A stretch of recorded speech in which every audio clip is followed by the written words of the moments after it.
Good evening. The frantic search for a last-minute Brexit deal has reached new levels today on the eve of the European summit in Brussels. Officials are said to have agreed the basis of a new agreement, but hopes of finalising that work by midnight tonight are fading.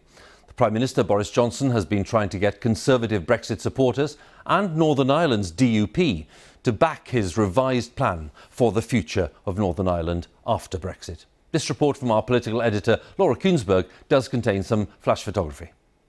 He's in a rush, a terrible rush. Keep working, he says. EU leaders will be there in the afternoon. And the negotiators on both sides will have to give their verdict to their political masters. The big players in Europe desperately want this all to come to a conclusion.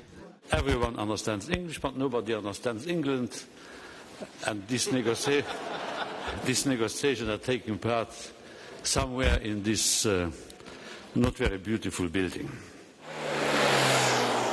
Can there be a new understanding after so many confusions along the way?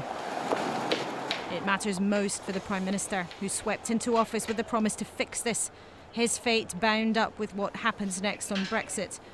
And just like Theresa May, he has a party and Parliament that's divided, Brexiteers whose votes he needs. He must keep them all on board. We're obviously standing here hoping to be able to vote for a deal which amounts to a Brexit worth having. But as I've said elsewhere, there's thousands of people counting on us to make sure this really is a Brexit worth having.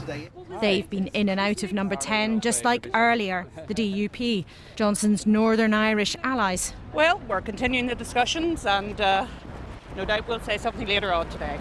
Who are nervous about what comes next, reluctant to give away too much in a compromise over customs, with worries about the union in the future. And believe it or not, secrecy about the deal is so tight that even the cabinet don't really know what's next. Sorry. It's all going marvellously.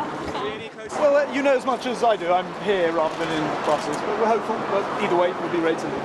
Clearly there's very intensive discussions underway, but we can't be certain what the outcome will be. We can be sure, whatever a deal looks like, the opposition won't be backing it. I will ask all Labour MPs to vote along with the party in opposing any deal which damages rights and protections in our society or drives us into the arms of Donald Trump. But in the morning, it's the continent's opinions that matter. France and Germany would give any draft deal the same inspection. Can Brexit happen soon without too much disruption for them? I want to believe we are finalising it, the French president said. We'll talk about it tomorrow. Angela Merkel, more convinced in recent days it can be done. But, to use the irritating but helpful old adage, nothing is agreed until everything is agreed. The two sides seem closer tonight to a deal than they've been for months and months. But sources in the DUP believe there still are gaps there.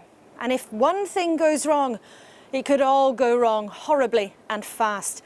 Good sentiments tonight do not mean signatures on a page tomorrow. And if Boris Johnson manages to clinch it and play the hero, in Parliament, swathes of MPs are ready to stand and fight. Laura Kuenssberg, BBC News, Westminster. So just to underline, as the talks between the UK and the EU negotiators continue tonight, there has been a sharp focus, once again, on the future of Northern Ireland after Brexit. At the moment, goods flow freely between Ireland and Northern Ireland and the rest of the UK because we're all in one customs union as part of the EU. Well, Boris Johnson believes that Northern Ireland must leave the European Union customs union with the rest of the UK as part of Brexit. But there is controversy about introducing any extra checks on either side of the land border between Ireland and Northern Ireland, even if they are away from the border itself. Checks on either side of the Irish Sea between Northern Ireland and the UK are also contentious. And there is also the issue of consent. Both sides agree that there must be a role for the Power Sharing Assembly at Stormont, but it is still unclear how exactly that might happen. So let's go to Brussels on the eve of this summit and speak to our Europe editor Katya Adler. Katya, what are they telling you there about how close they are to actually agreeing this deal? Well, Hugh, what we understand is that there is agreement on some of those broad, difficult issues that you mentioned there, but the lights are still on in the building behind me, the European Commission building where these negotiations are taking place. For the EU, this really is a so near and yet so far moment. After 3 years of the Brexit process, there is enormous Brexit fatigue here and a big political will to get this deal done. That said, the EU is not under the same political pressure and time pressure as the Prime Minister to get things done. He is the one who says it needs to get done this week because he does not want to ask for another Brexit extension. The EU is insisting it's not going to sign up to anything until it is really comfortable with a new deal.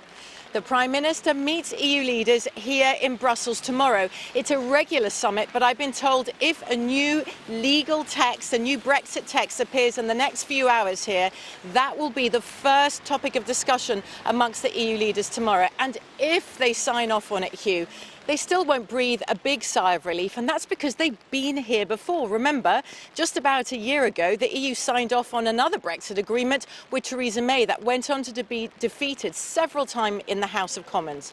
What Brussels worries is if that there is a new Brexit deal and it meets the same fate in the House of Commons, that could lead to the government pocketing any concessions the EU is making in there now, and then coming back and saying, EU, if you really want to avoid a no-deal Brexit, you're just going to have to give us more.